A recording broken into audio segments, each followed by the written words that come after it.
So I thought we'd have a little chat about our projects and where they're up to, and this issue that's come up. It's been coming up slowly over a little while, but it's kind of come to a head now. So both of these two projects are both with the same joint venture partner.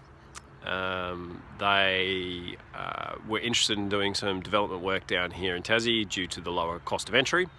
And we'd been looking for a project for quite some time to do. We did the subdivision one to start with, and while that was moving along, we kind of got distracted and did the townhouses as well. And they're both good projects. They're both making money.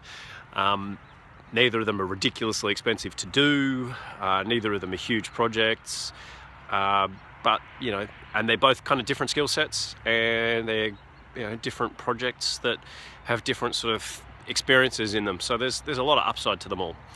And originally we were financing these two projects with a little bit of debt and mostly cash. There wasn't really an issue of cash, and there wasn't an issue of serviceability. It was all fine. So I am the working partner in these two deals. As part of Next Developments, I provide all the project management, I bring all the services together, I make sure everything gets submitted and done and organised. And my joint venture partner brings the finance and basically, is the second opinion on everything. So we basically talk, probably two or three times a week, where things are up to, how we're going to approach things. We talk through the ideas of how we're going to put things together. Anyway, it was working really well.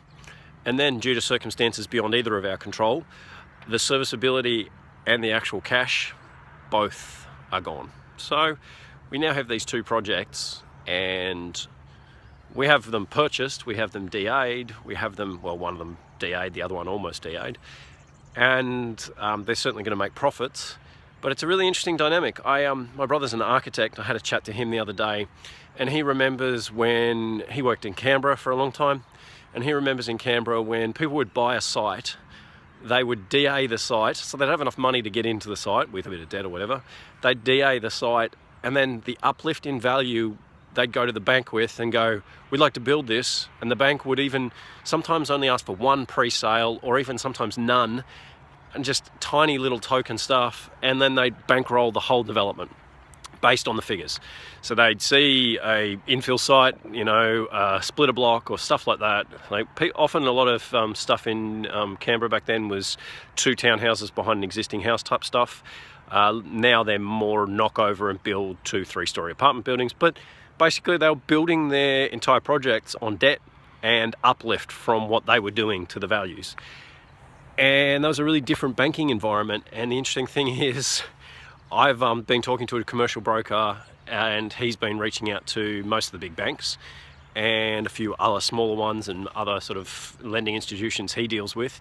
And he's got a lot of commercial experience. And I was really pretty honest with him. I said, this is our circumstances. We've got no equity beyond the project itself and no serviceability. And all the banks, bar none, said, if you want to borrow $1 million, both these projects are borrowings around that. If you want to borrow $1 million, you need to have pre-sales equal or greater than what you're borrowing. So let's think about that. This is a 9-block subdivision. There's just over $1 million in works, which means we would pretty much have to sell 3/4 of our product in pre-sales. Now, if I was in Sydney or Melbourne, where there's a big land shortage and there's big demand and there's population growth, I could probably do pre-sales. Tasmania, not really pre-sale territory.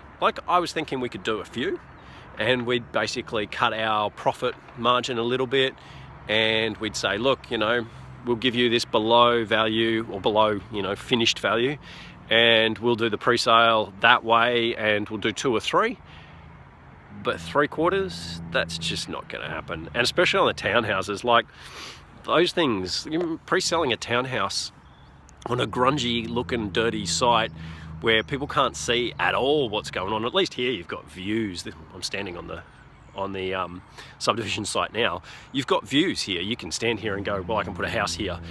And it's not going to be much different to when we sell the blocks. Only difference is there'll be a nice shiny road just over there, and there'll be some pipes sticking out of the ground just behind me where the sewer and stormwater connect.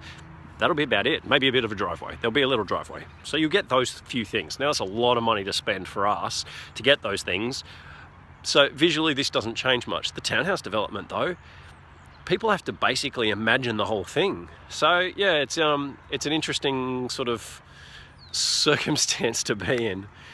So yeah, the decision is now, how do we handle this circumstance? How do we do it? Do we sell one of the deals and do the other deal?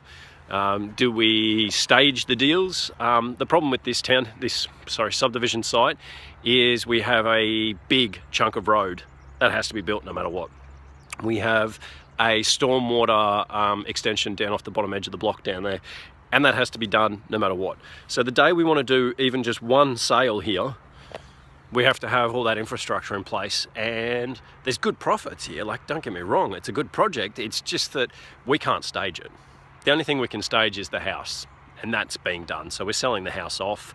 It's already sold, essentially. We're just waiting for the title to issue so we can settle. That's the only bit we can stage here. The rest has to be earthworks on site, dig everything in, lay all the trenches and pipes and services, power, internet. At least you get fibre to the house down here.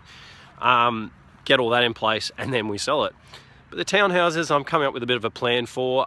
It naturally breaks up into 3 stages. We're building 6, and the way our block is set up, we can build the first 2, renovate the house, and have a nice little 3-pack, and then just have an empty block behind, and we can just get it scraped clean and make it look tidy while we're at it. And then we can go into the next 2, which go up the side of the block, and that will give us, another stage. And then we can build the last 2, and they're all quite physically separate. So the first 2 have the visitor parking and the rubbish and that sort of stuff, that sort of central area, and then the next 2 are on one side of the driveway and the last 2 are on the other side of the driveway. So there is a natural kind of breakup on that. It's not efficient. We'd be able to negotiate a better contract. However, on the upside, we will get a larger choice of builders. There's one builder who a mate of mine's used, and I was pretty impressed watching his sort of thoroughness on site, how clean he kept the site, how well he put the whole building together.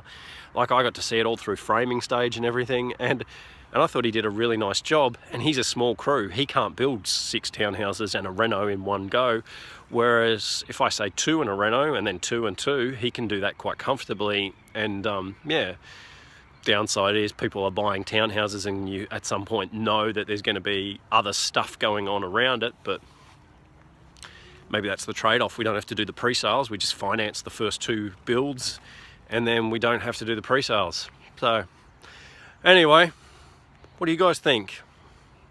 Do we offer it to the investor group, like that we've got contacts in, and say, look, private money loan, really well secured, but you get the experience of being part of this. Fly down, watch the big excavators run around a subdivision site, watch the systems go in, watch the plans come across your desk, visit Tassie, make it a tax deductible trip, and get a good return on your money. Do we do something like that? Or do we just really stretch ourselves and just take time? Time isn't going to cost us like it. When you haven't got money, time's what you've got. So maybe we do the 2 townhouses, then the 2 townhouses, then take all the profits from that and bankroll this, and maybe just do pre-sales on 3 or 4 with all the profits from the other deal gone. Well, coming over here and being used. But anyway, that's where we're at. It's an interesting circumstance. I'm sure something will come up, but at the moment we're just writing the DA on the townhouses, get that done, and we'll be okay. The good thing about the subdivision is because we do have stage around the house, once the house is cut off, we've essentially started the subdivision, and that means that we no longer have a certain time frame before the DA is no longer approved. So that's a pretty good thing. Once the house is cut off, essentially the subdivision's underway, and we've got endless amounts of time to do it, which means if we do decide to sell it off to a local builder group or someone like that, even one of the civil works companies might be interested in buying it as a small project just to get their guys employed in a lull. None of them have a timeline to worry about. They can just do it as and when it suits. Anyway, hope that is interesting to you guys. Not the happiest thing in the world, but it's life.